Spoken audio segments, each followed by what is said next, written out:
এই ইসকন এটা কোনো মুসলমান ধর্ম নয়, এটা হিন্দু ধর্মও নয়।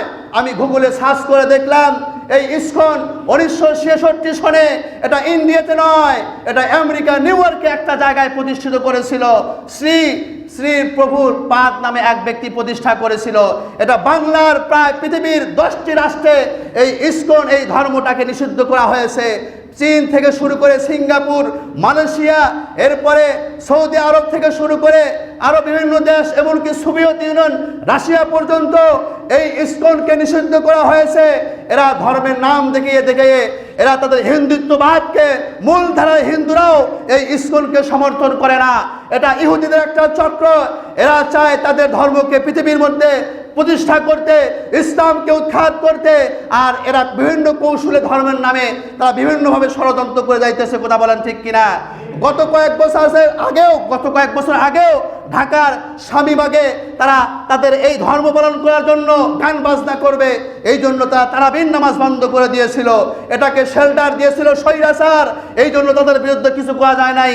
কিন্তু আমার মুসলমান ভাইয়েরা, আমার স্বৈরাচার বাংলার জমিন থেকে পালিয়ে গিয়েছে। এরপর 24 আন্দোলনের পরে ছাত্ররা যখন এই বাংলার জমিনটাকে স্বাধীন করেছে, এখন তারা আবার নতুন করে মাথা চাকা দিয়ে উঠেছে। তারা বিভিন্নভাবে বিভিন্ন সময় বিভিন্ন মুসলমানদেরকে উস্কানি দিতেছে। শিশু বাচ্চাদেরকে তারা সশস্ত্র ট্রেনিং দিয়ে মুসলমানদের বিরুদ্ধে তারা গড়ে তুলতেছে। আর আমরা আওয়ামী লীগ, বিএনপি, জামাত নিয়ে নিজেদের ভাইদের মধ্যে, পরস্পরের মধ্যে দ্বন্দ্বের মধ্যে নিবে আসি। কথা বলেন ঠিক কিনা? তারা উস্কানি দিতেছে। আর সামান্য বাংলাদেশের ক্ষমতার লোভে পড়ে বিভিন্ন রাজনৈতিক দলেরা তারা ওই ভারতের প্রভুদেরকে সন্তুষ্ট করার জন্য বলতেছে, তাদেরকে শেল্টার দিচ্ছে।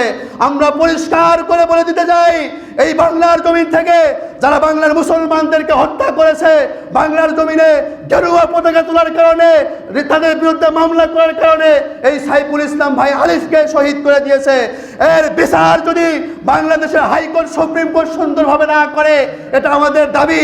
বাংলার তৌহিদি জনতা রাজপথে নেমে এই সশস্ত্র বাহিনী, এই জঙ্গি বাহিনী ইসকনকে আমরা বাংলার জমিন থেকে তাড়াতে ঐক্যবদ্ধ হয়ে রাজপথে নেমে তাদের বিরুদ্ধে আমরা অ্যাকশন গ্রহণ করব। কথা বলেন ঠিক কিনা? এদের স্পর্ধা বেড়ে গিয়েছে। একের পর এক তারা এইরকম মুসলমানদের উপর জুলুম নির্যাতন করে যাইতেছে।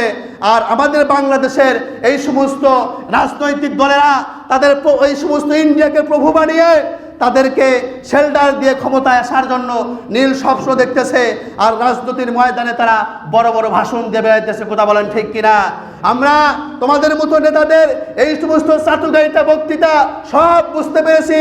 তোমরা ক্ষমতায় আসার জন্য এই সমস্ত বক্তব্য ঝাড়তেছ, তবে আমরা পরিষ্কার বুঝে গেছি তোমরা মুসলমানের পক্ষ নয়, তোমরা এই বাংলাদেশের সার্বভৌমত্বের পক্ষ নয়।